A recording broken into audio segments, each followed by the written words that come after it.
And welcome back to some sort of the Clear Jets podcast where it's Ben Blessington and Michael Nania. Well, Michael, this is what we wanted. Meaningful December games. We've said it a number of times this season, but this feels like one of the most important Jets games in a long time. And it's definitely true for Thursday night.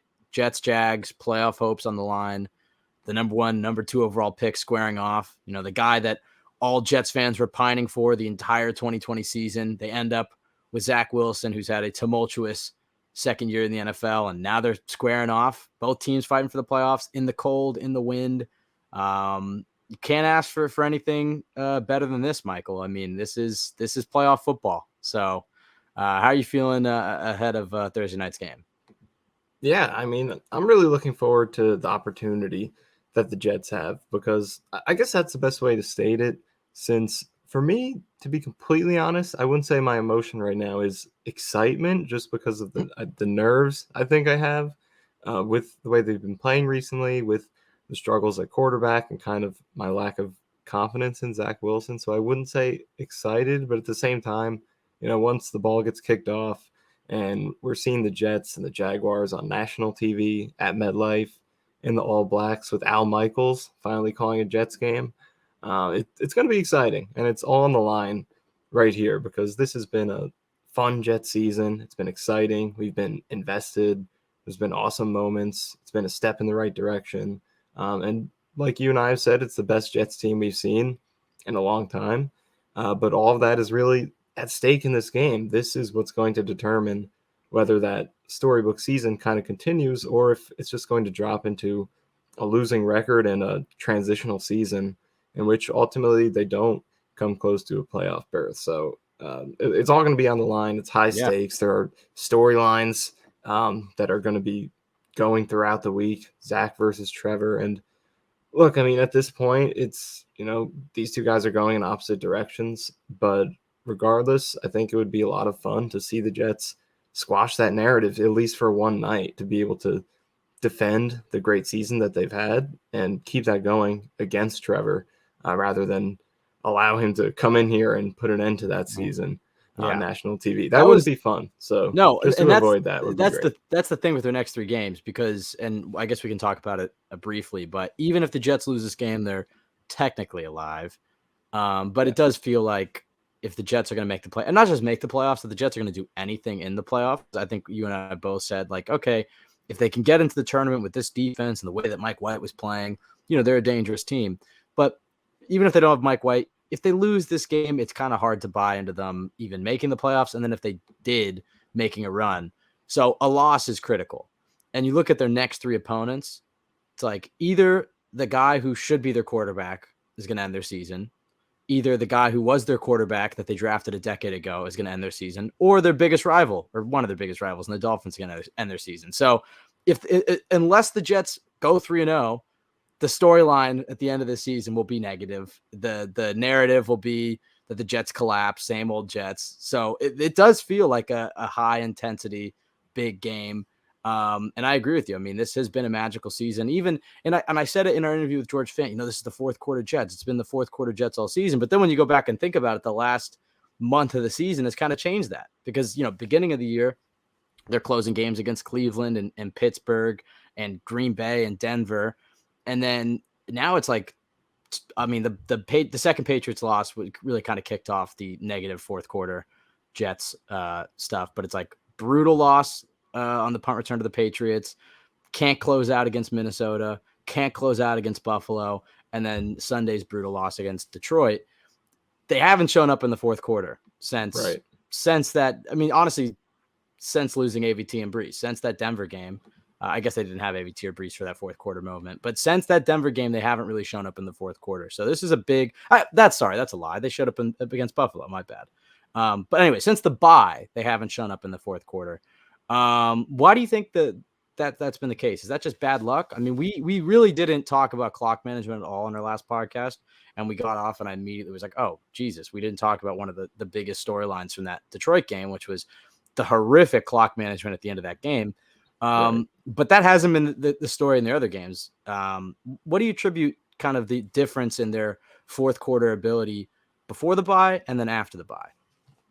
Yeah, I mean, the close losses recently, it's simultaneously frustrating, but also promising going forward in the sense that, the Jets aren't getting blown out.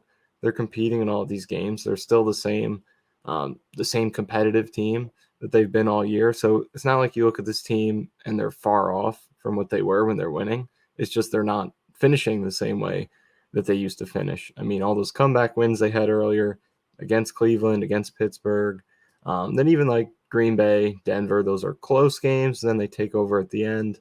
Same thing for Buffalo. But now it's like those games are kind of in the same place that some of those previous wins were. But then at the end, just not closing it as strongly. So it's a reason to feel good because, again, it's not like this team has forgotten how to do what they were doing to win games. It's just at the end, not finishing it. So, I mean, there's a variety of factors, but I think you look at those two losses in Brees and AVT, and now that they've played 7 full games without them, I think you're really starting to see that show up because Brees was a huge closer in some of those games. Had the game-winning touchdown against Pittsburgh. They don't win the Denver game without what he did before he went out. Green Bay, he iced that game. Miami, he had some great plays to ice that game. So he was a huge part of it. And then you look at the O-line and how they've prevented some of these close game finishes down the stretch here. I mean, Minnesota game, not punching the ball in the red zone. A lot of that has to do with the terrible run blocking in that game. So you're missing AVT in the run game with some of these clutch short yardage runs that they're not getting. Detroit game, terrible pass protection and terrible That's a run really blocking. good point you just made. So, It doesn't feel like if the Jets need a yard, they can necessarily get a yard. Yeah. Whereas beginning of the season, it kind of did feel like that with AVT and Brees. And that does seem to, I mean, it's a game of inches. That seems to be, the common theme the last few games here. Detroit's loss was different though, because that was really the first one that felt like there was a full team loss. Yeah. To an inferior opponent, because both the Pats losses, I think you could kind of chalk a lot of that up to the quarterback. I mean, you could say that his receivers weren't helping him out and they dropped some, or LaFleur wasn't helping him out, or whatever. But both Pats losses seem to be on Zach Wilson. The Vikings and Bills losses, I think you could stomach because it felt like they, the Vikings game, they got off to a slow start. And the Bills game, they had some brutal turnovers and lost Mike White for a few series there. But it felt like, okay, 2 good teams going head to head. The Jets played well and they came out on the, other side of things in a close game. And you could feel okay about that. But this Detroit game felt like, we were calling it a must win against an inferior opponent. Matchup wise, we found some of the things that made us weary of that game. But on paper, Detroit's a worse team, or at the very least, as good of a team, certainly not a better team. And it was a full team collapse from the quarterback. I mean, Zach Wilson had one of his better games, but it wasn't a perfect game. So from the quarterback to the defense giving up that 4th and 1, to special teams giving up the punt return and missing the tying field goal, and then Saleh's brutal clock management. I mean, they lost that game in all 4 phases.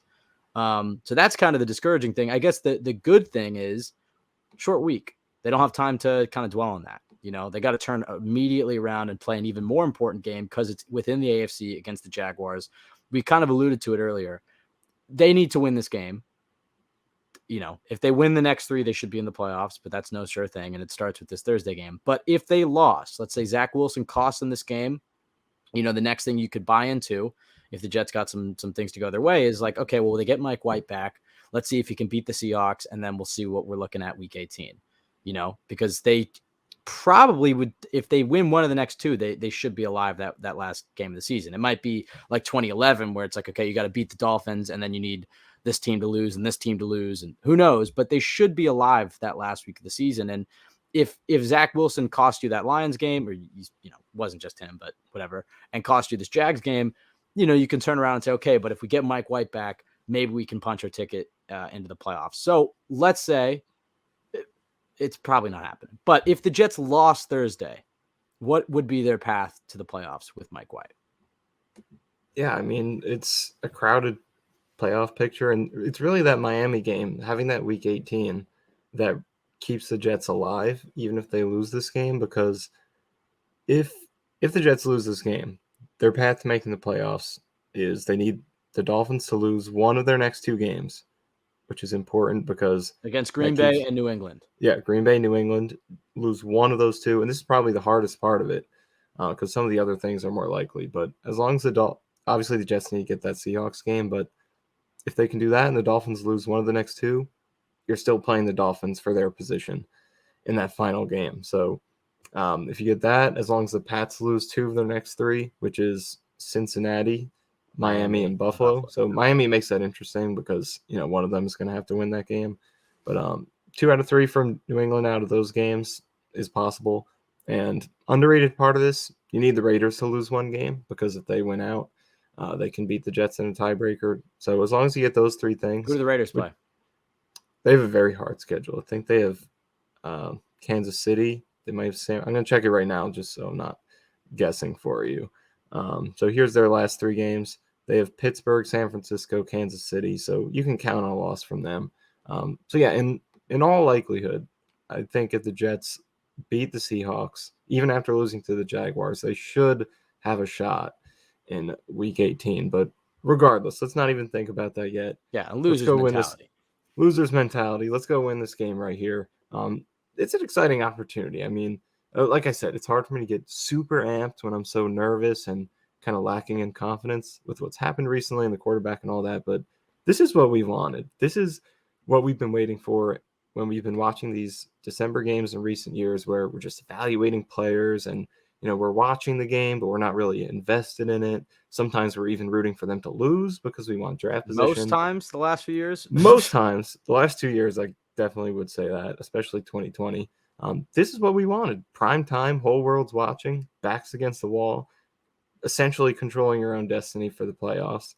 Go out there and win a game and, make your bid for the playoffs and a chance to go win a championship once you get there. This is what it's all about. So it's a very exciting opportunity. And, the scenarios are wild if they lose and all this other stuff. But you just go out there, win these next 3 games. You won 4 games in a row earlier this season. There's no reason you can't go win 3 right now. So go do that, and we'll see you in the playoffs. Especially against 2 teams in Jacksonville and Seattle who are scary and have done good things this year. But 2 teams that if you were to ask me 2 weeks ago, I would say are unequivocally worse than the Jets. This does feel like the Jets are facing 2 inferior opponents. I know things changed with Zach Wilson. I know the Jets have lost 3 in a row, so maybe the perception of them changes. But like you said earlier, this had been such a magical season where the Jets had been coming through in the fourth quarter and, getting great upsets and setting themselves up to go to the playoffs and snap that drought. Because that's really all I care about. Even if the Jets don't make a huge run, I just want to end that playoff drought. Agreed. And all season long, it had seemed like they were on their way. And then the last few weeks they've tripped up. But I think the thing that I take out of even that scenario where if they lose to Jacksonville, doesn't sound crazy, So the Jets have the playoffs right of them, obviously win 3 in a row.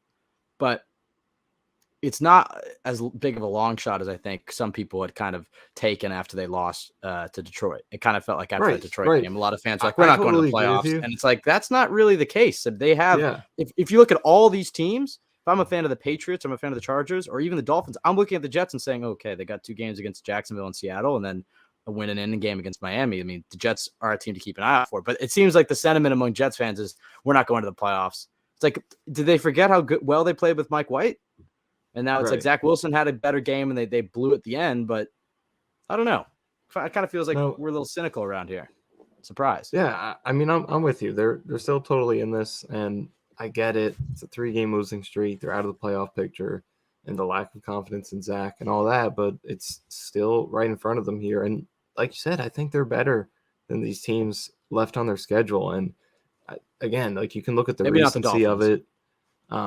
Right, and that's definitely a subjective one. But you can look at the recency of it. Jaguars are playing better, and all that. But still, like you can look at any overall team metric this season, and the last 3 games have obviously dropped the Jets down a little bit, but they're barely losing these games. And so on the whole, like they have a better point differential than all 3 of the teams they're playing left on the schedule. And you beat Miami earlier, granted with no Tua, but they've looked a lot more vulnerable. They're going to get Skylar Thompson. Or Teddy. But, still beat them by and they had Brees and AVT. It was a different game. And had Brees and AVT. But they might have Mike White, so that changes things too. So that is true. So, but they might have an upgrade quarterback, as you said. They also didn't have George Fant that game, I believe. So I guess that would be an upgrade. But nevertheless, you beat them earlier. You still have a better point differential than them right now. And all three of these teams left in their schedule. So the Jets are a playoff team.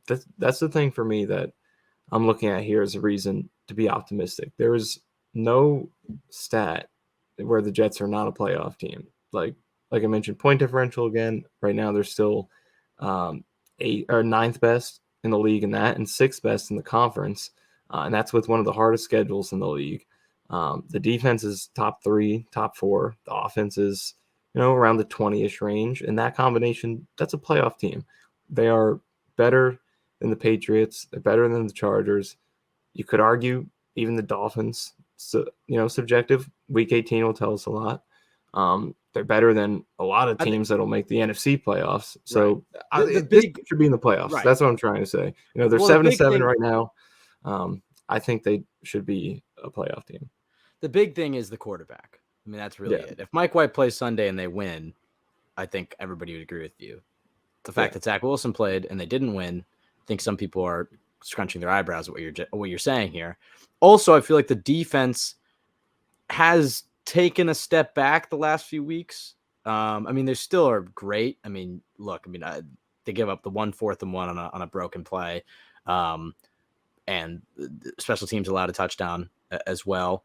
But we've seen some slow starts the last few weeks from this defense and not a lot of turnovers. I'll give the defense credit. They always seem to this entire season to shore things up, make adjustments to stifle offenses to play that bend but don't break. But they have gotten off to some slow starts and they're not getting turnovers. And then the quarterback has been up and down for the Jets. If they get Mike White and if he's healthy, which has been a struggle for him, I think we saw enough in those 3 games from him to be optimistic about the Jets' chances. But without him out there, they're a different team, especially with this offensive line deteriorating to the point it's gotten to, which honestly, they're reasonably healthy on the O-line right now, even though they've lost AVT and they've lost tackles. They don't have a lot of depth, but it's more so the offensive line is not getting any push in the run game. And that's what this offense is based off of.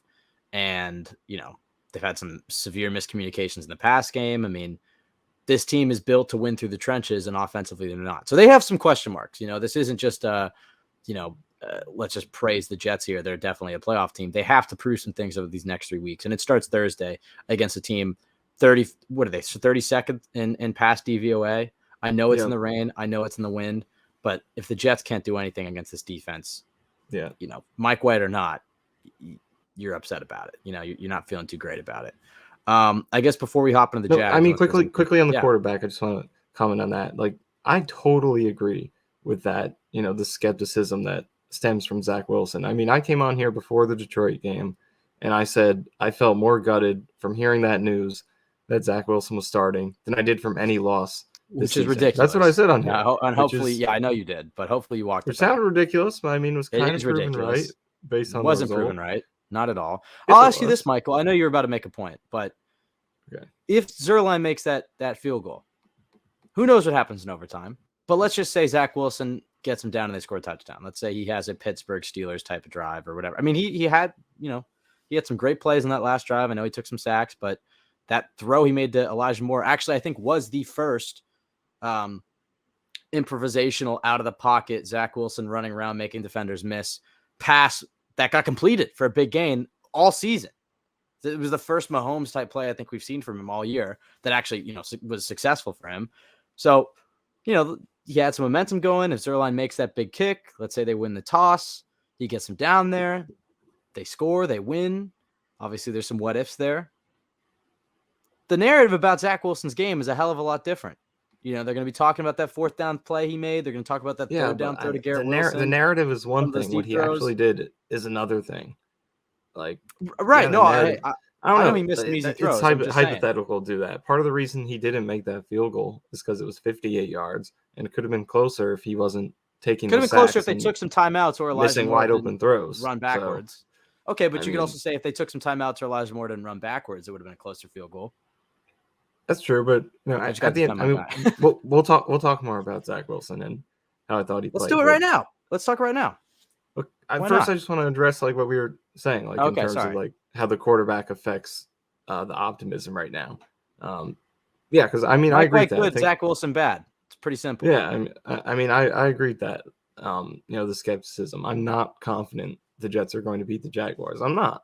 But at the same time, I think as fans, you have to seize the opportunity in front of you to be excited and try to have as much fun with it as you can, because especially as Jets fans who have had very little excitement and stakes, that's the key word for me, stakes. There are things, on the line here. What has been on the line for the Jets in December over the last Trevor few Lawrence. years? Nothing except the quarterback who's going to be playing against them tomorrow night or tonight when you're listening to this. So it's just fun to have this opportunity. I'm not confident, I agree, but at the same time, I'm not going to sit here and sulk about it because they still have all this in front of them, and this is a team that is No, built to nobody. win regardless of the quarterback. I mean, Zach Wilson has struggled, but they've won games with him this year, so there's no reason they can't continue to do that at home against a team with a losing record.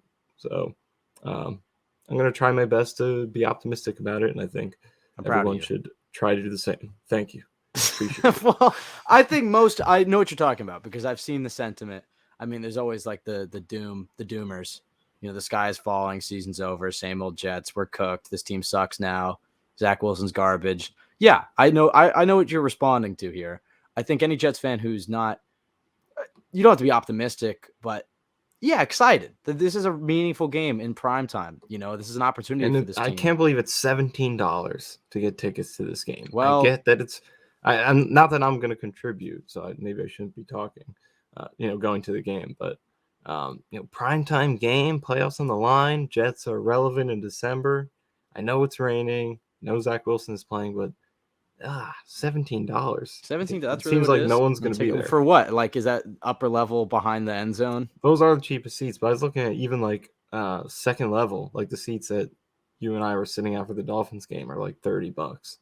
So Wow. might not be the most amazing crowd for this game. Yeah, probably Just a not. little I don't. disappointing. I'm gonna make it out there, so we'll see. I'll try to bring Jets the noise. is representing, so don't blame us. Cooley Jets will be representing. I'll bring the noise. Half of them. I think that I will say though, that is the thing though. It's kind of like the Bears game. The fans that are there, those are the diehards. Those are the fans that'll be standing on third downs and making noise. So we'll see what happens. Do you want to talk about Zach's performance? You went back, watched the all 22. We can go to that Both now. of us did. Yeah. How did you feel about it? I mean, obviously some misses over the middle, some inaccuracies for sure. Definitely got to see more of the big play making ability that they drafted him for. He seems looser and more confident, but still some times where he didn't throw with anticipation, including the interception, and still saw some of those flaws. Overall, though, I will say he did look improved. Would you agree with me? I mean, I'm not saying that it was a huge jump, but it seems like, I mean, obviously compared to the second New England Patriots game, but even compared to what we'd seen from him against Denver and Green Bay and second half of that Pats game and even parts of the Bills game. I mean, I'm not saying it was perfect from him. He definitely missed some throws and took some sacks he shouldn't have. But I know I don't know. I know it wasn't the best defense in the world, but it did seem like okay, he took at least one step forward. Do you agree with that or no? I think in some ways, I think the number of flashes that he had is definitely encouraging because one of the things that we've talked about as a concern this season is that there really haven't been many flashes. Like it's not as if he's been this kind of quarterback where it's like, okay, there's all these mistakes, but also look at all these highlights too. Those haven't really been there for most of the games this season. Whereas this game, I think you look at this and it's really one of his most highlight-filled games of his career. I'd put it right up there with any of them. So that's definitely positive. I think he backed up what he said during the week that he's going to go out there, have fun, play confident. I think he absolutely did that. He was slinging it. He was confident in the sense of, being aggressive. There are, still some confidence-related things in terms of decisive reads and just making throws smoothly with good mechanics and stuff like that. But at least in terms of being aggressive, he definitely did that. And I think we saw the flashes on the move, throwing downfield, improvising, things like that. So I think that was good. I think he took steps forward in those departments. But at the same time, I think for me, at least when I'm just watching this game, taking all of it into account, every single play, I still feel like the bad outweighed the good. There were too many easy throws that were missed, and I know he hit some of the big ones, but even some of those, not to nitpick them, but it felt like every 50-50 was kind of going his way. Like Jeff Smith ball was a little underthrown, and the defender missed it. The Garrett Wilson one later, that one was, I mean, I don't even know if that's a pass you want him to throw. The defender was right there. He just ended up falling down. So he kind of when you have Garrett on Wilson, I some of those. don't mind him throwing those up there. I mean, he did a lot of that at BYU. Right. I mean, it's good he finally has that guy you can trust. And, I know what you're saying about that Garrett Wilson throw, but he did put that top shelf in kind of the perfect place. I know it was a little late, but yeah, no, I mean, it's definitely like I like that he took the chances and had the confidence to do it. But at the same time, it just felt like I think on the whole, more of them went his way than is probably typical. So I don't know how sustainable it was, is what I guess I'm saying, because it's not as if he threw a bunch of absolute dimes. It's just like, he was slinging it. Fortunately, guys were catching it, but maybe it won't work every single time, especially considering how bad the Lions' corners are. So overall, though, I still like that part of it. But the short passing, way too many misses over the middle on short throws, especially that last drive. There were some good opportunities that he missed. I know he made some plays to make up for it, but there were a couple throws. Like there was one, Elijah Moore just had slant over the middle, toasted his guy wide open. If he hits him in stride, he probably gets him to the 35, 30 on the other side of the field. So a lot of those. Then interceptable passes. Like the one interception was terrible. We all know that. But there's one he threw to Michael Carter, or didn't even really throw it to him, but kind of just popped it up. Michael Carter bailed him out. What do you think happened on that play? I think he was trying to hit Garrett Wilson on the ball. Corner. Definitely slipped. I think you can kind of see that. It's tough to see. I think you're right. He might have been looking for Garrett Wilson, but even that was kind of blanketed. So I don't know if I want him to throw it. He got open. Come on. We're talking about him throwing with anticipation. That's what anticipation looks like. Throwing the guy. He did get open, but it kind of wasn't like, if you're looking at it, the defender was underneath him, and then after the ball went up, then Garrett kind of like improvised and got under. So I don't know. It wasn't. I know, but that one was. We've been talking a lot about him throwing before seeing his guys open. Throwing him open. So I don't. Right. I mean, you can criticize other parts of that play. This one was like he was just panicking and like popping it up across his body. I don't know. That one was bad to me. I don't know. He stepped up in the pocket and took a shot. Then there was another throw where he like overshot Garrett Wilson, and he threw it. Like the free safety is standing there, and the ball is airmailed past Garrett Wilson. It goes right to where he's standing, but the safety is focused on Garrett Wilson. He goes to play Wilson. He doesn't even know the ball is there, and he moves away from it, but it was thrown right to where he was. So that was lucky. Then that second pass of the game, he threw behind Denzel Mims on the slant. That was right on the defender. So there were a lot of interceptable balls that he kind of got away with. So I don't know. Overall, for me, it was more bad than good. And really the biggest factor to consider here, and Vitor, Jets X Factor, did a great job of pointing it out in his film review. But the Lions defense had zero respect for the Jets in this game. None at all. They were loading up the box, stopping the run. That's a big reason the Jets couldn't run. I mean, the O-line was still bad, but it wasn't favorable because, every single play, it was, one high, press man on the outside.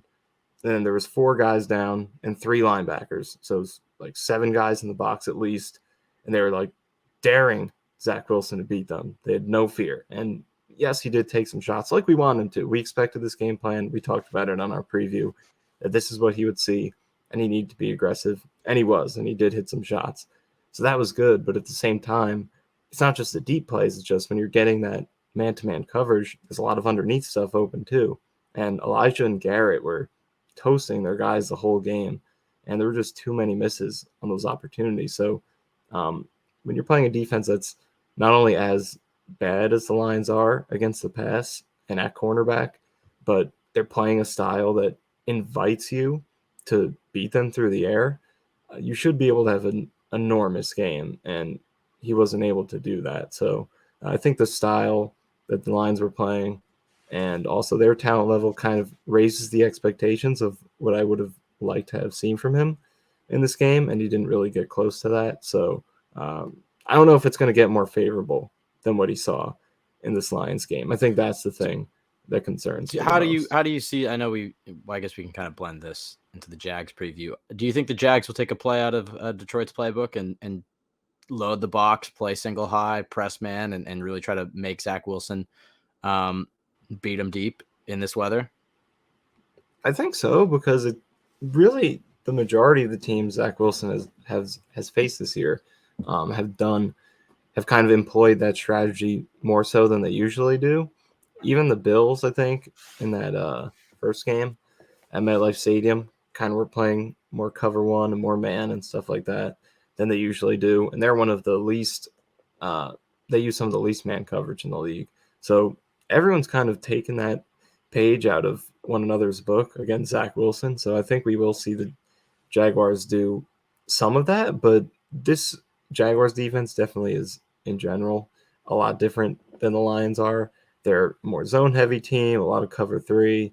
So it's like the Lions do typically do some of those things we saw them use against Zach Wilson, single high man coverage. So they are an aggressive defense like that. The Jaguars are different, softer cover three, like I said, zone coverage. And their weaknesses are more quick passes, linebacker, safety. Even their outside linebackers drop sometimes. That's more their weakness. That's been the key for Zach. Yeah, that's been the key, getting the ball out quick. So it is favorable in that way, especially considering the weather. It might be harder to throw deep. So I think it's favorable in that way because, when did he have his best game recently? The Bills game, when he was getting out quick, being a distributor. And I think the Jaguars lean into that with the way they play, because the worst thing they do in coverage, they're the number 32 pass defense in DVOA, as you mentioned. The main reason for that is giving up underneath throws, quick throws, missed tackles after the catch from their linebackers, from their safety. So that lends well into what I think Zach Wilson can do the most competently right now, which is get the ball out quick and let these guys make plays. So I think it could be a favorable matchup in that way. Well, you mentioned the weather. That's certainly going to be big for this game in terms of his mechanics. I mean, we saw it in that second New England game. He was thrown off by the wind all afternoon. His throws were sailing on him. Quick, easy passes were flying over the heads of Braxton Berrios. If he tried even, that was a little swing pass, but those 10, 15-yard plays over the middle and outside, he had trouble hitting his man all day. And then we saw the next week Mike White go out there in a torrential downpour, like Zach will probably be playing in Thursday night, and hit his guys accurately in stride and have no issues with his accuracy. And the question was, well, what's the difference? And it was their mechanics, and specifically their lower body mechanics, driving the ball through that weather. It's going to be a big test for Zach Wilson in terms of, okay, you're not going to be able to fix all of your mechanical flaws in 3 weeks, but you know the things that your coaches have been telling you for 2 years. And on a primetime stage, it's going to be, I don't want to say a hostile crowd because, like you said, I don't know how many fans are going to show up for the rain, but you're facing the guy that this fan base wanted. The drama's there. Playoffs are on the line. You've already been benched, and you're going to have to go play in terrible weather. And if he starts throwing off his back foot, throwing entirely with his arm, and passes are sailing on him, those boos are going to come out. He's going to face that adversity. So the big thing that I want to see from Zach early on, yes, those quick passes, but I just want to see his feet calm. That sounded like Rex Ryan right there. But I just want to see his footwork calm, stepping up into the pocket, pointed in the direction that he's going to throw. If he looks like that early, if his feet looks settled and calm, I like the Jets' chances in this game. I really do think they're a better team than the Jaguars. I know Trevor Lawrence is seemingly starting to take that leap, and I know they just beat the Cowboys. But this is a better team. The Jets are a better team than the Jaguars. And it's really going to come down to Zach, in my opinion. I trust this defense to stifle Trevor Lawrence for the majority of this game. Maybe Trevor Lawrence will have a touchdown drive in the first or something, but that Jaguars offense doesn't scare me when you look at this Jets defense, especially if Quinnen's coming back. We'll talk about him in a second. We'll see how healthy he is. I can't imagine that cap is 100%, and it's in the rain and on this turf. You don't want him to re-aggravate it. So who knows how much Quinnen will even play. But I still trust this Jets defense. It just comes down to this Jets offense. No Foley Fatukasi for the Jaguars, so hopefully that helps out in the run game if the Jets can get some push there and really try to establish themselves on the ground before airing it out. But regardless, this is going to come down to Zach protecting the football, win the turnover battle, hit the simple stuff. And maybe he'll have to, hit some of those crazy social media throws, as Emmanuel Acho would call them, on prime time. That'd be cool. But really, if he just takes care of the football and puts together a few touchdown drives, I think the Jets win this game. There's some more stuff we want to talk about and breaking down this game. But I have a question for you.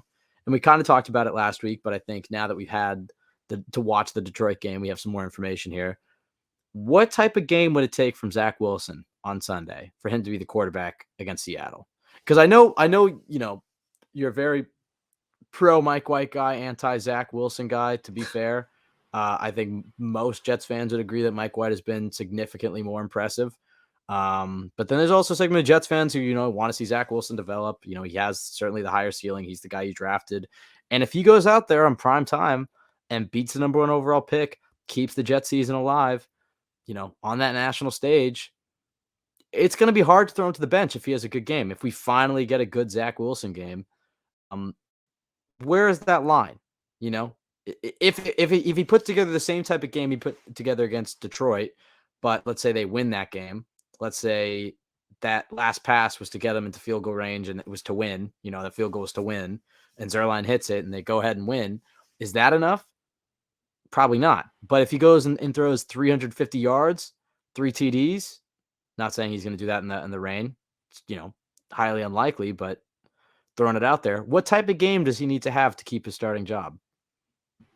I guess the way to answer this for me is in 2 ways. What would I do versus what is possible? What might the Jets do? For me, I don't think there's anything he could do in this game to start.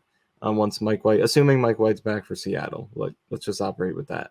I think the Detroit game eliminated that because you have to look at, for me at least, you have to look at the whole body of work. And I think now that he had one bad game, I don't think, or at least for me, it was bad. I don't think one good game, no matter how good it is, can kind of erase that because, the season on the whole hasn't been good for him. So if you're looking at his last, 6 games now, 2, 5. How many games has he played this season? 8, right? Yeah. So looking at his last 6 games, and say you throw this one in as a good game, that's 2 of his last 9 or 7. 2 of his last 7 games that are good versus Mike White, who I think played good in all 3 of the games he played. So, I think you have to look at the whole body of work more so than what the last game was, the most recent game. And for me, I think Mike White is more reliable when you're going into 2 must-win games.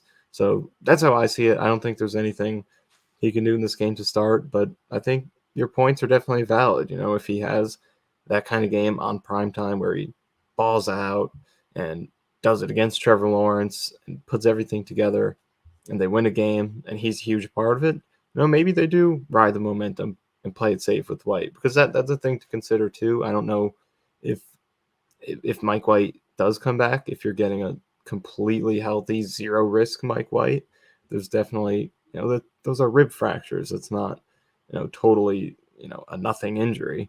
So, could they play a little bit safer if Zach Wilson gives them a reason to? Maybe. I think it's possible. But for me, I think what move gives you a higher chance of winning? I think one Zach Wilson game can't narrow the gap that exists right now between him and Mike White. So that's for me. If he has the type of game Mike White had against the Bears, what do you think they do? What do you think they do? Not saying what you would do. I don't know, because, Mike White was the starter. He didn't lose it because of his play. He was just injured, and, Zach got the 2 games, and if you include both games together, even if the second one is good, would they lean? And not that the team doesn't rally around Zach. I don't think that's an issue, all the off-field stuff. It's just, he hasn't played good football. But, it does seem like Mike White kind of has a greater kind of command, or maybe that's just more based on play. No, I think that's true. I think it definitely seems like they run a slightly different, a slightly more advanced offense with Mike White. Yeah, because the confidence they have in him to go through progressions and hit throws over the middle. Yeah, definitely. Yeah, so I think they would go back to Mike White, but there's definitely a shot if Zach Wilson has an amazing game. What do you think? Would it be Zach or Mike White? If it, like you said, say replicates the Bears game in terms of the It'll be tough. numbers and It'll be all tough that. to put Zach on the bench. I'll say that. Yeah. It really depends what it looks like, but let's say it's exactly the Bears game. Man, I would go with Mike White. I think they would probably go with Mike White too, but it's close, man. It really is. How healthy do you think Mike White is going to be? Well, by that time? I don't think it. The fact that he's been practicing and he's just not been cleared for contact, Right. I think he's probably okay. Put a flak jacket on, give him the Sam Darnold mono shoulder pads, and I think you're probably okay to play him. The really what it comes down to is I'm more confident in Mike White's consistency than Zach Wilson's.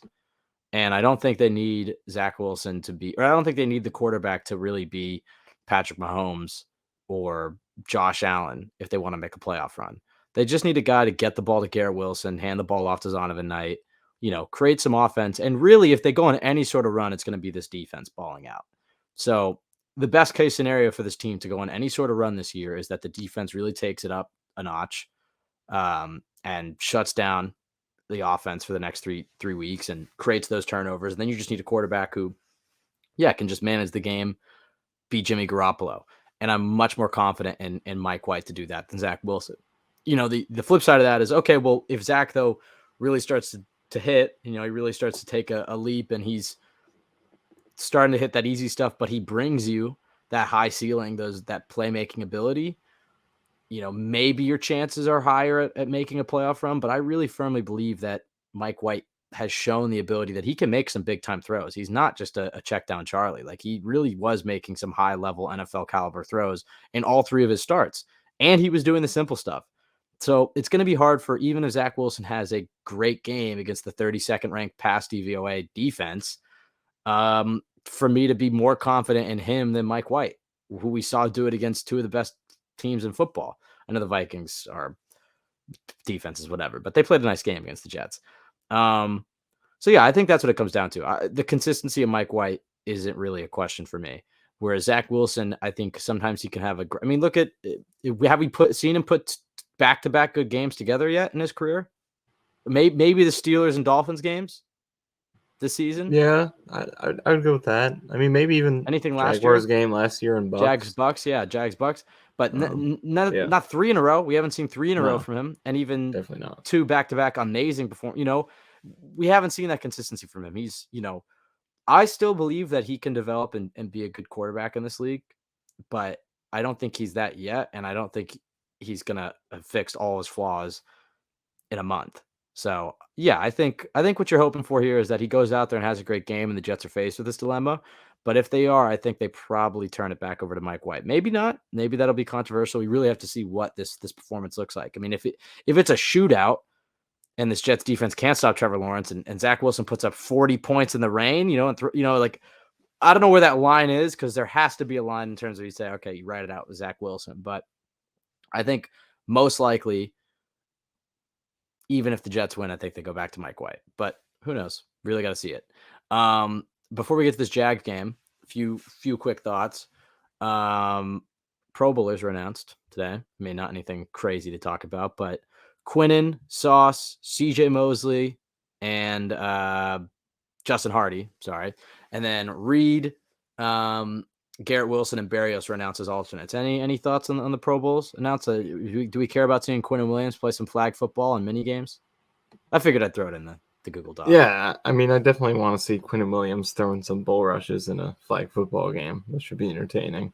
I mean, Berrios as an alternate. Who is voting for this? Because I know fans didn't vote for him. So who in the NFL said he's a Pro Bowler? I think that's just based off reputation. Fair catches get you into the Pro Bowl. I will say he's a safe pair of hands. He's a safe pair of hands back there. I know usually, but he does have the two muffs recently. He had the one against New England. Yeah, but he picked both of them up. They were uncontested muffs. But you're right. Yeah, his confidence needs to be slipping a little bit. That was just like the ball slips out of his hands. Well, that's not a Berrios fan. We just hopefully Quincy Williams stays playing well before he draws your ire again. That was the one play I wanted to talk to you about. I know we were talking about Pro Bowlers, but That last throw to Berrios, now that you saw the all-22 on it, what did you think? The one over the middle on the last drive that could have won the game for the Jets? Yeah. Do you blame? I don't really. Yeah, sorry. Go ahead. I asked you. Well, no, I think you could point both ways a little bit, because I definitely think he missed it because I don't. Well, I guess looking at the other angle first is a better way to lay it out because Berrios doesn't really cut it deep enough, because he's running a deep post, and he takes it a little too flat, maybe not as far upfield as you would like it, because that's where the space was, and I think Zach was trying to lead him to that, kind of going for the big shot. Let's hit him in stride, lead him vertically. Maybe he takes it to the house more so than just completing it. So maybe a little bit on Berrios there, but I still think with the trajectory of the ball, I'm not sure even if Berrios did cut it more upfield, if it was still going to be catchable because it looked really high. So yeah. I don't know. That is the thing with Berrios that you raised out to me. Like he really his big detraction as a receiver is his catch radius. Like the ball has to be perfect. The throw has to be perfect for him to catch it because he's not going up and getting anything. Right. I know he did actually. Maybe I should take. He did have the one jump ball against Buffalo he went up for, but still that was still kind of put in his basket. It was just such a good throw. It was kind of dropped right in there. That was it was a good catch. I'll give him credit for that because he did get, it was contested and he got hit. So that's probably his best play this season, receiving. So, but yeah, like that's probably the biggest limitation with him is, obviously he's undersized, but he doesn't really have a lot of verticality to his game. He's not going to catch a jump ball. He doesn't have a lot of length either. His hands aren't like pure hands, like catching the ball with his hands outside of his frame. We don't see that often. So with all those limitations, it's like you either hit him between the 1 and the 0 or he's not catching it. That's kind of what it feels like for the majority of the time. So it's kind of a limitation to his game that really shows up in his production. He's been targeted 31 times this season and he is around 120 yards. So they're just not getting anything out of throwing the ball to him. So they don't run any of the end arounds or anything with him, which I know you could just say that all those targets should go to Elijah Moore, but it's like, okay, part of the success they had with him last year towards the end of the year was those trick plays. They weren't just getting him involved as a straight slot receiver. He was, when he was on the field, the defense had to pay attention because they didn't know what was going to happen. And they've kind of lost that. And I would say, okay, fine, just give those targets to Moore, but it's not even just that they're not giving it to Bear. They're not really running that as much at all anyway. It does feel like they've lost some of the creativity that we've seen from LaFleur in years past, and maybe, or in games past, I should say. Maybe that's just the flow of the game. When you have a better defense, maybe you take less risks. But last year, it seemed like they really opened up the bag of tricks and ran some of those crazy plays, and it worked out for them more often than not. So I'm kind of surprised we haven't seen much of that at all. Look, is a primetime game in the rain the time where I want to see a lateral pass and then Garrett Wilson throwing down the field? Probably not, but I am surprised we just haven't seen it that much. But end arounds, jet sweeps, receiver screens, anything that I will say this about Berrios. Now that you brought it up, I pulled up his game log here, and they are doing less of the rushing, and that is one thing that was working with Berrios earlier in the year. He had the 2 touchdowns. He had a good one against Cleveland, a good one against Denver. So those end arounds and stuff were working. But first 7 games of the season here, he had 7 carries. So he's getting 1 a game on average. The last 7 games since then, he only has 2, and both of those were against the Bears. So they have kind of Elijah? Removed that. Let's see what he has. I know he hasn't. The 1 end around on Sunday. Not too many either. Yeah, that was a good play. That one worked. I think it was only like 3 yards, but it was a first down. He has 5 carries this season. 3 of those were in the last 4 games. So getting him a little more involved with that, but still not a lot of it. Yeah, I don't know. I feel like sometimes we grade the offensive coordinators off of results over process, but man, it does seem like they're a little anemic on the field at times. It doesn't seem like they have kind of the same. I don't know. Anytime an offense does anything funky or creative like that, for me, it seems like 7 out of 10 times it works. So I'd like to see some of those. I guess they got they did the little Conklin QB sneak. Where they had, they pulled that Wilson out. They pulled some stuff out, I guess, on the goal line. But I don't know if you're gonna. I mean, that's one more thing right before we get into the preview, I guess. Not that we've already been previewing it, but it does seem like Mims and Jeff Smith might be out. It seems like they're going to get Corey Davis back. So Barrios will be receiver number 4. I wonder if they bring up Irvin Charles from the practice squad. Yeah. Been with the team, undrafted free agent. Maybe the Jets can get one more rookie of the week belt. Big body, definitely intriguing. Keep an eye out for him. He seems like he could be good in Corey Davis's role. If Davis were to go down or they sub him out. So it'll be curious to see how they manage this receiver rotation now that they're getting pretty light. But it will be nice to see the Jets have their 3 starting receivers of Davis, Garrett Wilson, and Elijah Moore, all healthy and all contributing, which really hasn't been the case since when was the last week all 3 of them were healthy and involved in the offense? Right, yeah, that's a good point. Green Bay? So Davis hasn't played Green Bay. since the so No, Bay, he's played since then. Minnesota? I'm saying no, he's played since then. I'm saying, but the 3 of them. Yeah. Oh, that's right. Did he play against Minnesota? I guess I'm trying to say, like, when was the last time? Well, I guess not even Green Bay. I guess 'cause Elijah Moore was Minnesota and involved. Chicago. That's true. Yeah. My bad. Jeez. Either way, it hasn't been common. That's the point. Let's just say that. Yeah, exactly. And even Green Bay, what does that mean? Elijah Moore was technically, that was before his trade request, but he wasn't involved. He didn't really get involved until that Chicago game. So you're right. That was the one that put him in that kind of started it, because it's been rare. Let's just put it like that. It's been rare to have all 3 of them, and it'll be big for Zach Wilson to have his guy in Corey Davis. Because was Davis out of that New England game, the first one? Yeah, that was the one he exited in. So honestly, so Zach Wilson hasn't lost with Corey Davis this season. He's undefeated with Corey, right? Yeah, he's undefeated. Yeah, he went 3-0 the first 3 games. He missed the Denver game. Or no. Yeah. So he missed both the New England games. He went out of that game, yeah. Right. So, yeah, I think so. Wow. But I was looking at this earlier, just overall, Corey Davis's impact on the offense, how they played with him versus without, because obviously he's missed, 4 games? Did he play that second game? Early. Sorry, did he play that second Pats game, or was he not ready by then? No, he missed New England, Buffalo, and New England. Those are the 3 games he missed. He missed New England, Buffalo, New England, and he missed this previous game. So those are the 4 games he missed. He came out early against Denver. He came out early in the second Buffalo game. So I was looking at their number of points they've scored on drives with Davis versus when he's been out. And he's been the difference between them being an average offense and the worst offense in the league. So in drives where Davis has been healthy, they've scored 216 points on 112 drives. That's 1.93 points per drive. That would be 18th in the league this year. So basically average, close to the middle of the pack. Without him, they've only scored 54 points on 51 drives. That's 1.03 points per drive. That would be the worst number of any team in the league. So, yeah, he's been a very impactful presence for them, not just in the passing game, but with the run blocking as well, which should be crucial in the weather tomorrow night. All right, let's talk about this Jets defense versus this Jags offense. We haven't really talked about Trevor Lawrence that much. What is there to know about Doug Peterson and this Jags offense? I mean, and what they've been running, especially the last few weeks. It seems like Trevor's really kind of gotten his stuff together. How do you feel about this matchup?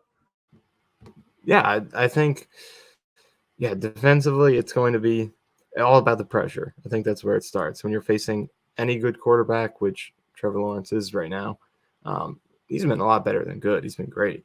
It all starts with pressure, making him uncomfortable. So there are 2 mismatches I'm looking at for the Jets defensive line. First of all, Quinnen looks like he's going to play. We'll see how much. Hopefully he is at full strength, but we'll see. But Quinnen going up against the Jaguars center, Luke Fortner, he's given up the second most pressures among centers this year. So Quinnen's had a lot of success against centers this season. Just look at the Bills games. He got a sack against Mitch Morse in each of those. And Mitch Morse hasn't given up a sack in any other game this season. So I think it's going to be a good opportunity for him to be dominant and set the tone in the trenches there. And then Carl Lawson on the right side. He's going up against the Jaguars' backup left tackle, Cam Robinson, their usual left tackle. He's out for the season. So Walker Little their backup is going to be in. And he's been really bad in very limited time this season when he's been in. So Carl Lawson has a favorable matchup here to kind of get going and get back to that elite status and get away from the, he's been sort of average this season, but this is a chance for him to finally take over. Feels like we've been saying that. Feels like we've been saying that a yeah. lot this season, and we've yet to see the big Carl game. But yeah, certainly in Thursday Night Football in prime time, that would be great. Yeah, seemingly a good matchup for this Jets defense, especially in these conditions at home. I think you have to feel good about what the Jets might be able to do. How do you feel about some of these matchups, though? I mean, you talked about Quinnen, but these receivers, I mean, they don't really have a single guy that strikes fear into you like Garrett Wilson might if we were a Jaguars podcast, but they do a nice job of getting receivers open and scheming up a productive offense. And the Jets are a very vanilla defense in the sense that they don't really disguise a lot. So Doug Peterson knows what he's going to be facing. How do you feel about some of these matchups, though, these individual player-on-player matchups? It seems like the Jets have the advantage from a talent perspective and hopefully from a coaching perspective. But like the Lions, the Jags do like to scheme up a lot of, you can call them pick plays or offensive PIs, but they seem to get receivers open more frequently than other offenses. So what do you feel about some of these matchups for these Jets corners and all over the defense? Yeah, it's a well-schemed offense. I think Doug Peterson does a really good job kind of drawing up offense for them. So Jeff Ulbrich and Saleh will have to be on their game and be ready to counter some of that stuff. But I think talent-wise, it definitely is advantage Jets here.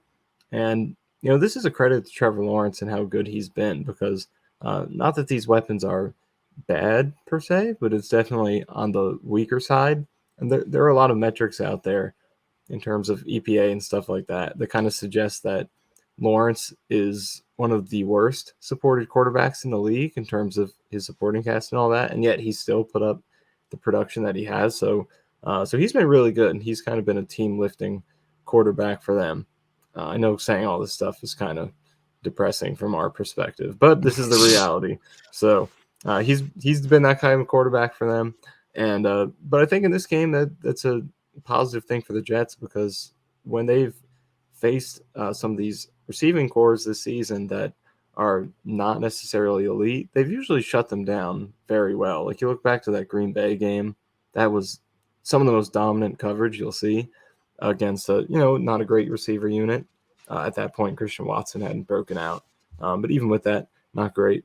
Then Chicago game, dominant coverage. New England games, they gave up one offensive touchdown in those two games. So against these receiver units that aren't great, they've been absolutely dominant in coverage.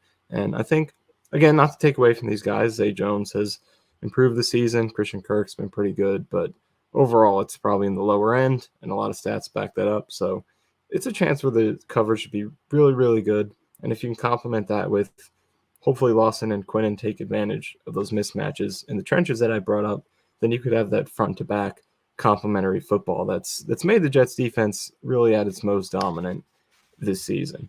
Is there anything that you've seen on tape for this Jets defense that has popped up as maybe a potential weakness the Jags might exploit?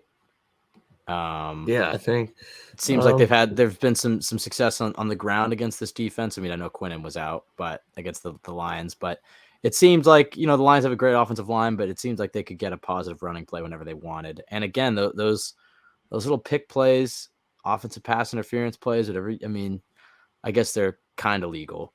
Seems like it's a little easier to manipulate a defense when you know exactly what they're going to be running. With the Jets, they play that shell coverage, that quarters coverage, and it seems like, okay, we can have a streak in Sauce's zone, and he's going to take Sauce out of the play, and then we'll just have a tight end run to the flat, and he'll be wide open, or at least have some separation between him and the linebacker, and that's a free 5-7 yards. It seems like the Lions did that 6, 7, 8 times, and the Jaguars are a similar offense. So anything else on this Jets defense that you've seen that could be a potential hole that they might try to exploit? I think Quinnen being out really showed you some of the weaknesses in this defense that he kind of masks when he's out there. Because, you had a whole game without him in this one, and the pass rush was not nearly as effective. And then the run defense, especially up the middle, it, was shades of last season where, draw plays work, power plays work, and there's just plenty of push up the middle and big holes to run the ball through. So Quinnen does not play the whole game. No defensive lineman does, and especially him. We know he's on the lower end with snaps for a top defensive tackle. So it'd probably be even lower on Thursday. Yeah, exactly. So it might even be lower than usual this game. So when he's not out there, you worry about that run defense up the middle because we saw a whole game of what it looks like. I know the final numbers weren't great for the Lions. I think they got 107 yards, like 4 yards a carry, but it felt like an efficient and overpowering 4 yards a carry, where it's like they didn't get any huge plays, but it felt like whenever they, like you said, it felt like whenever they wanted to get some yards to set up second and medium, pick up a short yardage, felt like they got it whenever they wanted. So I think that's what you're concerned about. When Quinnen's not out there, can we stop the run? And even when he is out there, can everyone else hold their own in the run game? Because the Jaguars have been threatening in the run game at times this year, complimenting Trevor Lawrence. So they do have capability on the ground with Travis Etienne. He's averaging 5 yards a carry, so not a run game to sleep on at all. Speaking of run games, flipping side to the Jets, how do we feel about the Jets' chances of running the football successfully against this Jags front? No Foley Fatukasi. Seems like Bam Knight has been pretty good, but last game couldn't really get him going. No push in the up front in the trenches for the Jets. Do we feel like there's a better matchup for the Jets? Do you think they should be able to get some push in the rain and get Bam Knight going? Maybe get him another Rookie of the Week belt. That's all that matters if we're not going to the playoffs. Just how many Rookie of the Week belts we can stack up. Yeah, if those counted as wins, we would be the number 1 seed in the AFC right now. It's good though because I know last year we were talking about the belts every single week. It's like that was the only thing we had to hang our hats on, but now we have actual meaningful football to look forward to in addition to the Rookie of the Week belt. So it's good to have a little bit of the the novelty, but also some of the victories as well. But yeah, looking at the run game, we know what the weather's going to be like. I think with that in mind, you want to be able to run the football, help out your quarterback, and be able to win a gritty game on the ground. So the weather's going to lend to it, and the Jets have to be able to run the football to win this game. And I think this is Jaguars defense that is typically pretty solid against the run. I think they are 14th in rush defense DVOA. They're 10th in yards per carry allowed. So they're an above average run defense. But in this game, they will be without 2 of their starting D linemen, number 1 pick, Trayvon Walker, and a familiar face for us, Foley Fatukasi. And we know how dominant he is in the run game. What a menacing presence he is as a run defender. So those are 2 big losses that should knock them down quite a bit. I was curious. I looked back to see, because Foley has missed 2 games previously this year. So I looked back to see how their run defense looked when he was out. And there's definitely an impact. The 2 games he missed, their run defense up the middle was like bottom 3 caliber. And they were playing the Colts and Texans in those games, and they have terrible run games, 2 worst in the league. So there's definitely evidence there that Foley being out can make this a very beatable run game, especially up the middle. And like we said, in this weather, that's going to be key. So it's definitely a big opportunity here for the Jets to be able to run the ball and ground and pound, play some smash mouth football in this tough weather, and give Zach Wilson the best chance to succeed that they can give to him. So I like their chances in the run game. Well, speaking of Zach, we talked about him a little bit earlier, but we know what the Jaguars are probably going to try to do if they don't come out and play what they've been playing. They'll probably play what every defense Zach has faced this season. They'll probably play that single high, press man, stack the box, especially in this weather, and make Zach beat them deep. Feels like that's probably what they'll come out and do. Maybe they'll mix in some of their cover 3 zone principles and play back a little bit. But if I was a betting man, I would say that in these conditions, the Jags are definitely going to match what they try to do defensively against the Jets. Although I will say sometimes on a short week, defenses aren't able to really do that as much. They kind of just have to stick to what they do. So maybe instead of trying to switch up everything the Jags do, maybe they play more of what they've been doing all season. But the blueprint is certainly there to play Zach. How do you feel? I mean, what do you need to see from Zach? What are you hoping to see from Zach? How do you think they'll play him? I mean, just this matchup. I know we talk about Zach Wilson versus Trevor Lawrence, but it's Zach Wilson versus this 32nd pass DVOA defense.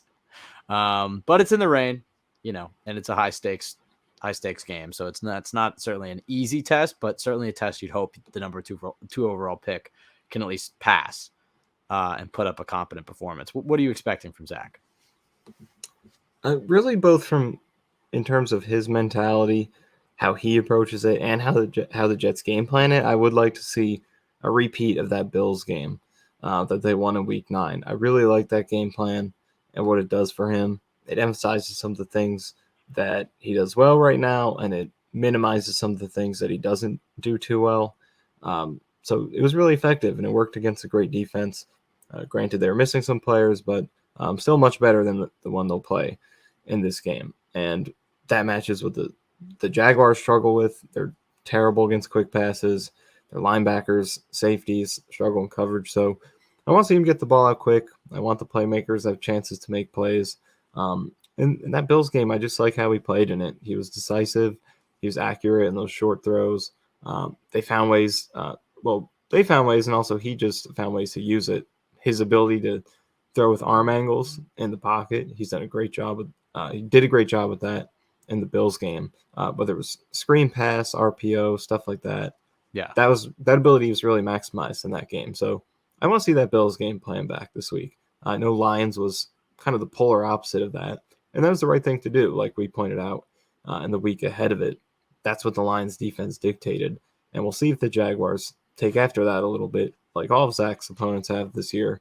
And I expect they will at times, but the Lions were doing it to an extreme level. I feel pretty confident the Jaguars are not going to come close to that, and they're mostly going to stick to what they do. Like you said, that's a great point that on a shorter week, it might be harder to really switch up your game plan. So I expect the Jaguars to be a softer, zone-heavier defense. They're going to take away the deep game, and the Jets, I think, should play into that and challenge those linebackers and safeties underneath, let the playmakers make plays. Another specific hole for the Jaguars defense, they've been very poor against tight ends this year. Some of the worst numbers covering tight ends. So more Conklin and Uzama, I think, could be good in this game. It complements some of the other things we want them to do, running the football.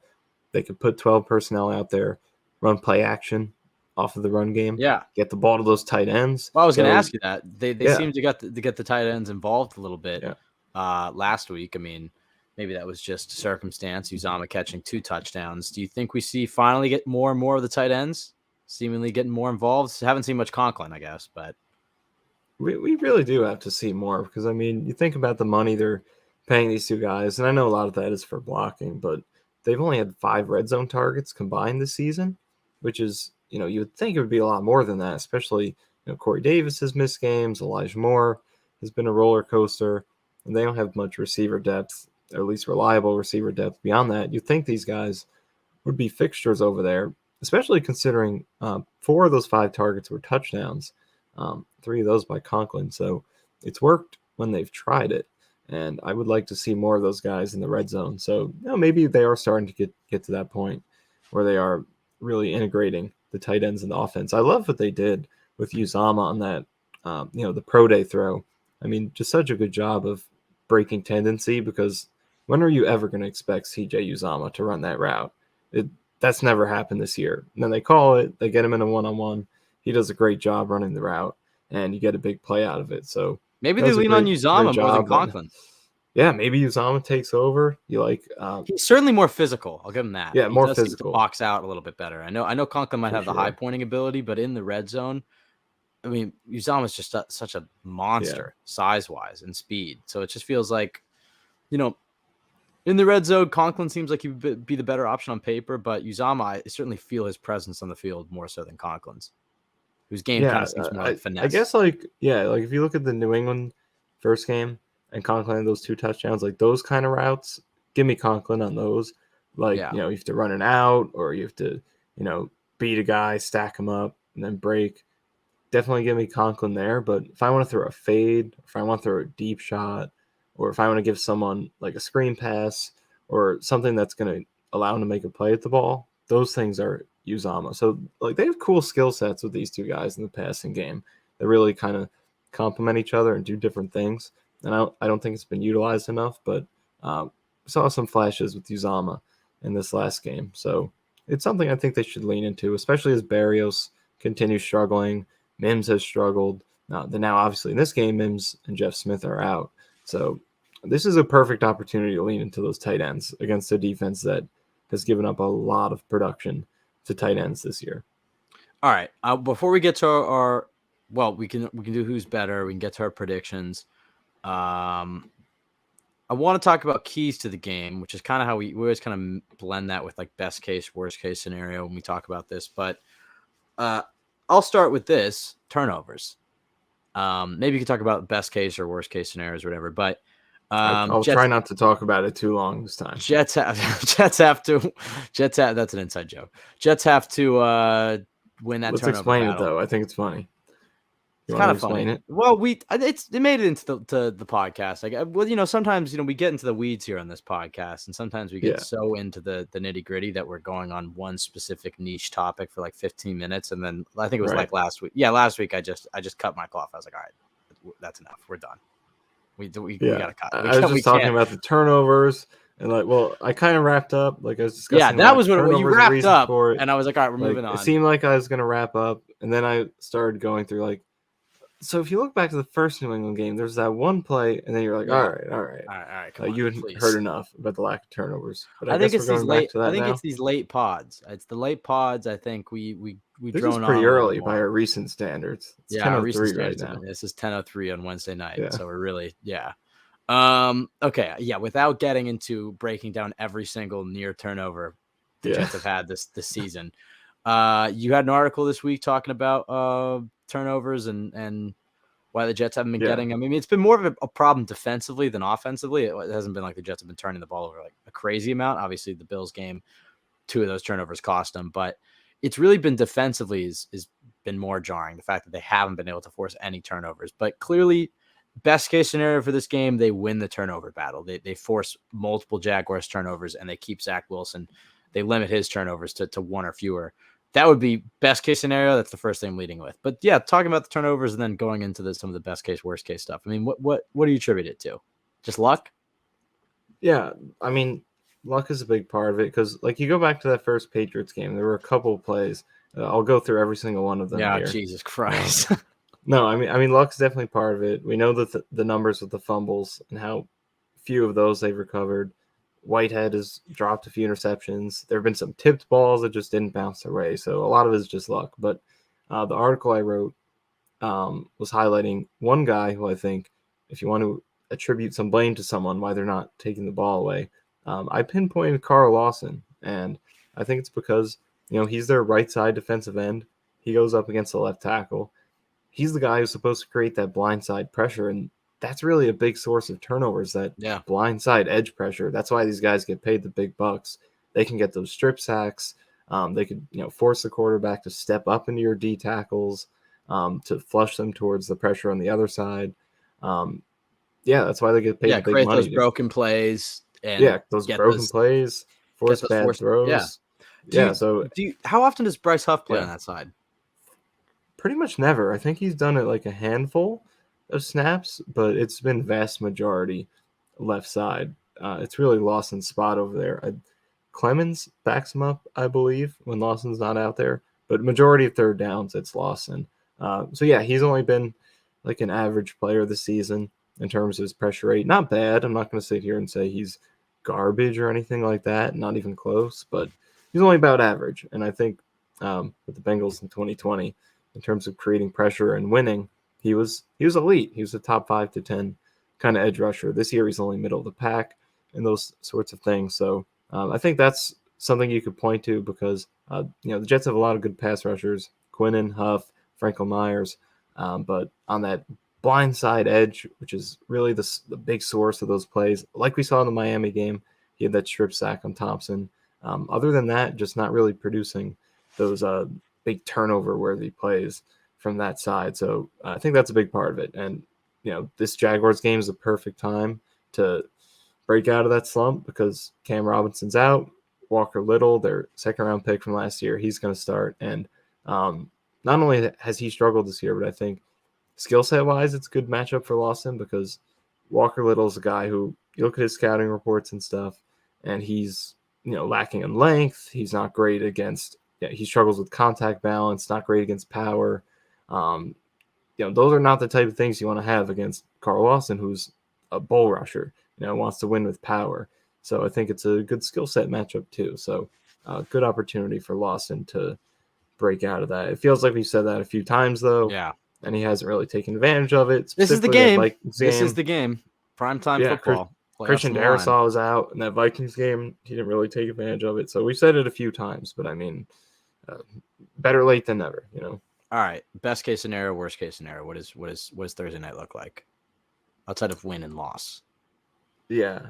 How do we see this one playing out? Best case scenario for Zach in your eyes. Best realistic scenario. Yeah. So I guess it's our best case scenario. I just mentioned the Bills game. I'm going to go with that. I think that's what we saw in that game is a great vision of what I think a good game against the Jaguars looks like. Getting the ball out quick, efficiently, moving the ball methodically, controlling the clock, running the football, I think is a part of a best case scenario. I think any best case scenario has to include running the ball in this game. I have a hard time seeing a good outcome. Running well, they will run the ball. I will say Zach himself had a great rushing performance against the Jaguars last year. Maybe we see more of his rushing ability. Yeah, the Jaguars have continued to struggle with running quarterbacks this year, so could see more of that. I think maybe they should call more design runs for him. I feel like he always does. They gave him one option plays. Yeah, like he had the third and one, whatever it was. I wonder if the knee injury at the beginning of the year kind of threw some of that off because he was seemingly running a lot more in training camp, and then he got hurt. And I don't know. I think they've been a little protective of him and his knee, but with Mike White coming back next week, might as well just go for it on this MetLife turf. Any of those plays you got in the playbook, just empty it out right now. Yeah, before Mike White comes back. So yeah, Zach Wilson can be part of it. But here's a question: it won't happen. I guarantee you, it doesn't happen. If you're Robert Saleh, are you activating Streffler? I feel like in these, I know it's a short week, and so it would be really hard to feel. Short week makes it tough, yeah. But in the rain, if this isn't going well for the Jets, I feel like you could plug Streffler in, run that preseason offense, and he can at least get you, to move the football a little bit, even if it's just with his legs. Is that too simplistic? Maybe with the lack of receivers, put him in there as a Taysom Hill type to round out your roster. That's an option. I don't know. Put him in a tight end. Yeah, I don't know if he's big enough for that. I just meant if things aren't going well, I have some confidence that he, more so than Flacco, could at least move the football in these conditions. How tall is he? I don't know. Like 6'2" or something. But I'm supposed to know. But yeah. Come on. I mean, I know about the Jaguars. How did you not know defense? But how did you not know 6'1", 216. I thought he was bigger than that. No, he's he doesn't win with size. He wins with speed.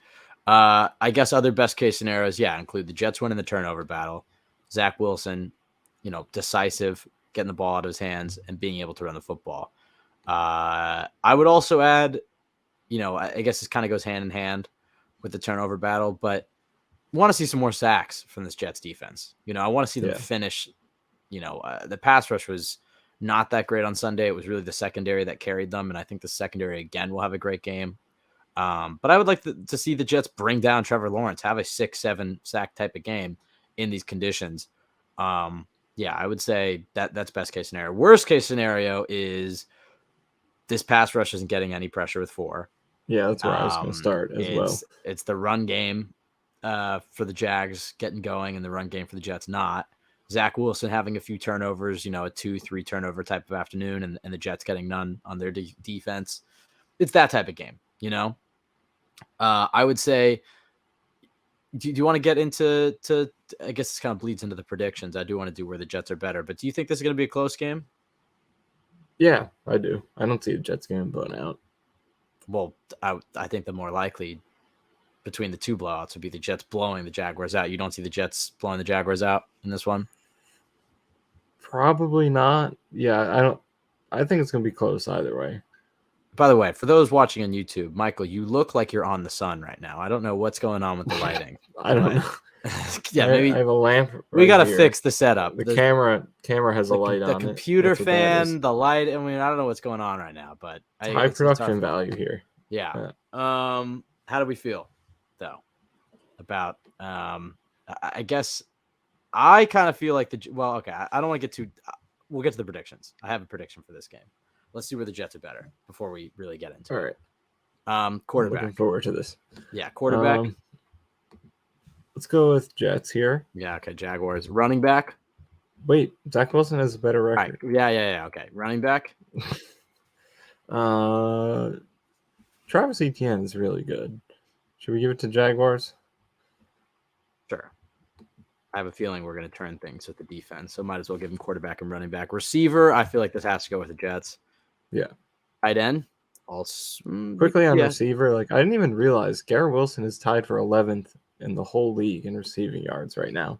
That is just wild. Can you imagine how much more he would have? How many times he's been missed this year? Like just the compilation of him. And he basically was, for all intents and purposes, he wasn't used from week 5 to week what? I mean, the bye, post the bye, Bears game, from the Dolphins game all the way to the Bears game. Did he really have any?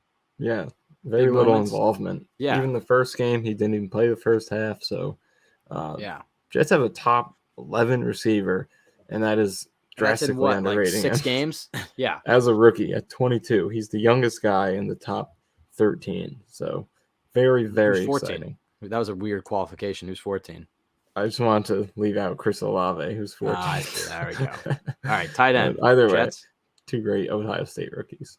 Yeah, Jets for tight end. I always like those weird qualifications you have sometimes where it's like top 7, and I'm like, all right, well, who was 8? I'm literally looking at the list. I see the age here. I'm like, there's another 22-year-old over here, so I'm just going to cut it off right there. Yeah, it's 2 in the top 15, but yeah, okay. Offensive tackle. I gave tight end to the Jets. Do you agree with that? Yeah. All right, offensive tackle. If Cam Robinson were playing, it would obviously be the Jaguars, but no Cam Robinson makes it interesting. Their right tackle, Jawan Taylor, is very good in pass blocking. But Jets have, I would say, 2 competent tackles. Jaguars have 1. So Jets here? I would go Jets. Yeah. Friend of the pod. Interior O-line. Let's go Jaguars. We can't. The way the Jets' interior O-line is playing, we can't. It's been bad. Yeah. Respect them right now. Defensive tackle, Jets. Come on now. Edge. Yeah. Josh Allen. They no Trayvon Walker in this game. Let's say Jets. Yeah. JFM and Bryce Huff. Yeah. And Carl Lawson. Linebacker. But I'm going Jets because I was looking at some of the metrics, like I mentioned earlier. Devin Lloyd has given up the most yards in coverage of any linebacker in the league. So that's been a huge issue for them. Let's go Jets. All right. Corner, obviously Jets. And Jets. Safety. Maybe a push. All right, fine. Because look, I have another stat for you because right. Their strong safety, Rayshawn Jenkins, has given up the most yards in coverage of any safety in the league. So they have the worst guy in that stat at both linebacker and safety. I think this is one where you could say push. Okay, so the total tally is Jets at receiver, tight end, offensive tackle, defensive tackle, edge, linebacker, and corner. Psych gives him 7. Jaguars, we gave quarterback, running back, and 2 offensive linemen, so we gave him 3, and we pushed at safety. So this is on paper, the Jets are better than the Jaguars. In fact, I think last week against the Lions, didn't we give the Lions the edge? Just kind of rare on this podcast. I think we did, right? I think the Lions had the edge. We gave them pretty much everything on offense, right? Yeah, I think it may have been except receiver. Yeah, it may have been tied because the Jets won a lot on defense. But right. this is a team the Jets are better than. And as we go into our predictions, I do think the Jets win this game. Surprise! I predicted a loss last week. Thank you very much. I think the Jets go out and win this game, and I do think they win it by. I don't want to say a blowout, but I think a wire-to-wire Jets win. That's kind of how I feel. I feel like the Jets are going to win by a touchdown or more. Maybe not wire-to-wire. Maybe the Jaguars who do you think is better between the Jaguars and Lions? Who do you think is better? The Lions. I think the only thing the Jaguars have is the quarterback. You put Trevor Lawrence in Detroit. The big difference. Overall team, I think Detroit is probably better. Yeah. But I do Detroit did destroy the Jaguars a couple of weeks ago. That's true. Maybe the Jaguars have some success in the first quarter or whatever, but I believe in this Jets defense to hunker down and lock things up, especially in this weather. I don't know about Zach Wilson going out and having a great game. I think he'll probably have a I think we'll look back on it and be like, this was a good game because the Jets will win, in my opinion. But I don't think he's going to go out there and have like those 300-yard types games. I think this is a run the football with Bam night, get this offensive line, going. And yeah, like that quick passing game for Zach that works so well against Buffalo. And on a short week, I don't know if Jacksonville can change up everything that they want to do. And when they try to go to those press single high looks, I think Zach hopefully has some confidence from Sunday that, hey, I can let this thing rip and I can throw downfield. And so he might get one of those opportunities or a few of them in this game. So overall, I mean, I'm not, I think Zach might have a turnover or something. I think it's going to be the prettiest game. I don't know about a blowout. But I could see a Bears type of game on Thursday night. Is that too? Where it's like, maybe the Jags have some success early on, but I think the Jets pull away, and I think it's mainly due to their defense. Sacks, turnovers, stifling control field position, and then the Jets offense just kind of methodically moving the football and pounding the rock. That's kind of how I see this one playing out. Maybe optimistic. Maybe I'm trying to manifest a Jets win, but that's how I see things. How do you see things? And we can also hop into some random predictions as well. We'll give scores at the end, but how do you overall see things? And we'll hop into some random predictions. I mean, I could see your scenario playing out. I feel like it'll be a closer, grittier, kind of low scoring game. Maybe this could be an offensive game. No, with the Jets defense, I just think they're gonna shut down those weapons in this weather and make it. I'm really confident in the Jets defense in this game. Because I think that's how I feel. That's why, yeah. Yeah, because like we were laying it out, I think it's a quarterback and coach-centric kind of offense, but I think the Jets' talent is going to win at offensive line or in the trenches, and then also in the back end. I don't know if they're going to be able to overcome that, especially in this weather. It just comes down to me offensively. Can they do just enough, especially with running the football like they did in some of those earlier season games? So I don't know if I see a blowout just because I'm not as confident in the offense right now, but I think the defense is going to really hold it down in this game. I do. So, Let's hear some random. We'll go score right at the end. Let's hear some random predictions. Right. Your Justin Hardy forced fumble with Kenny Yeboah recovering didn't hit.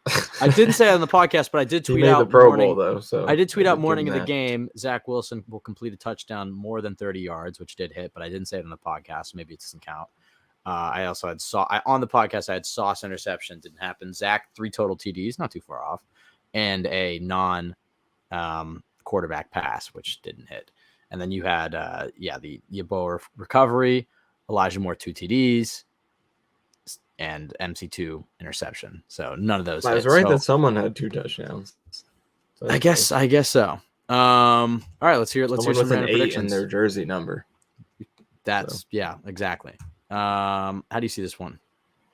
Some random predictions. Random? So I guess I'll go off of my defensive. The turnovers are going to come. That's it. The turnovers are coming this game. Won the last 5 games. They're way overdue. So I'm going to give you 3 takeaway predictions. 3 specific turnover predictions in this game. Right, I think they're going to get 3. And I'm going to tell you all 3. All right. Yeah, I think that. All right, let's hear it. All right. So first one. This is going to be in the first quarter. Okay, first quarter. We should probably write these down. So I'm writing specific. It down. First quarter. You got it? Okay. Yeah. So first quarter, DJ Reed is going to snag one. DJ Reed pick. Okay. Then second quarter, we're going to get a Lawson strip sack that Rankins is going to recover. Lawson strip sack, Rankins recovery. And then third quarter, score prediction. Third quarter, Sauce is going to get a pick. Third quarter, Sauce pick. Wow. Okay. I wonder what the parlay odds on this is. Sauce pick.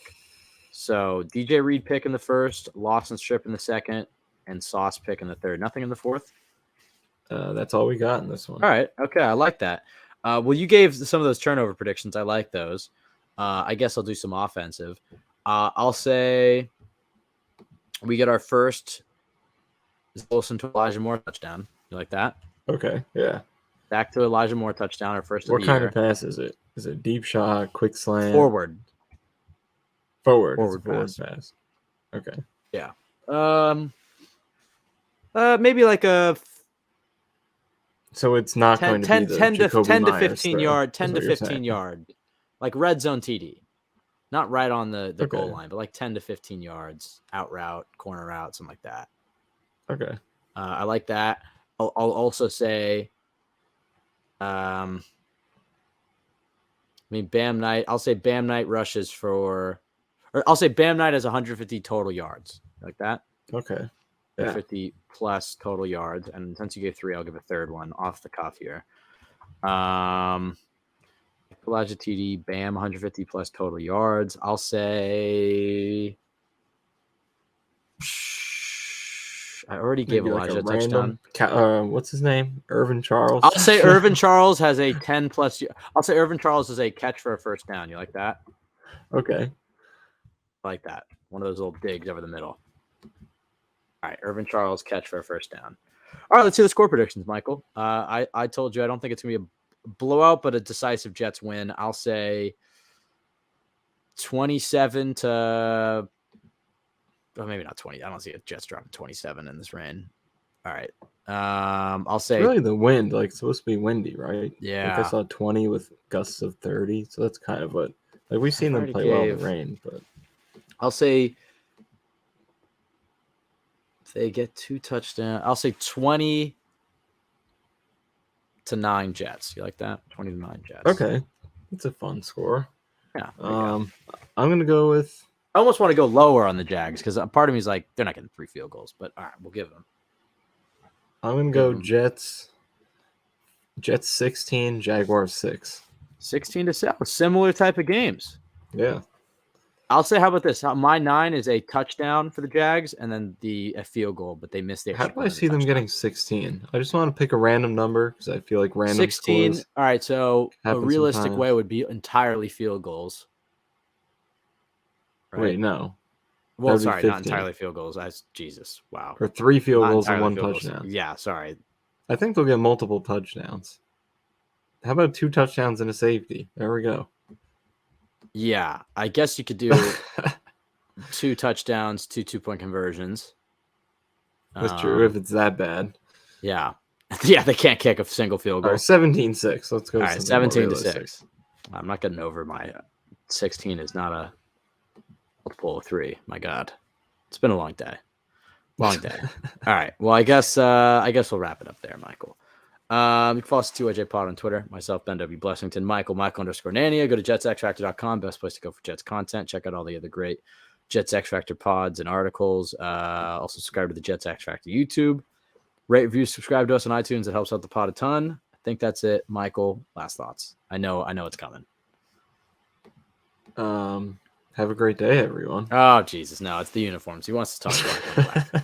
The first time we're going to see it at night. Yeah.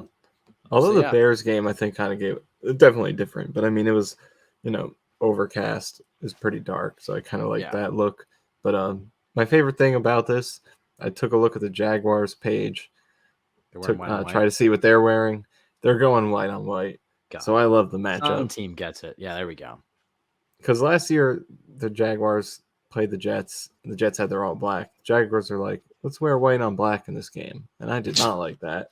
Just way too. There's like barely any differentiation between them because the Jaguars, not only were they white on black, but their white jerseys had black numbers and they have black helmets.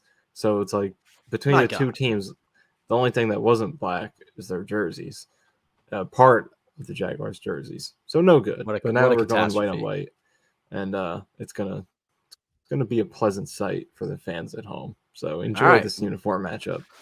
All right, well, we'll be back on Friday. We're going to record a pod. I know this one's going to come out Thursday a.m., so it'll only have a few hours of listenability. But I can't imagine we'll record one Thursday night, probably Friday morning, come out Friday afternoon, Friday. Maybe we have I'm going to the game, then I got to get back into the city. So I think it's probably a Friday. You might be back by Friday afternoon. Sometime. Yeah, so I'll be back by Sunday. All right, well, we'll have something coming out Friday. So thank you, everybody, for listening. Have a great week. Big game. Go Jets.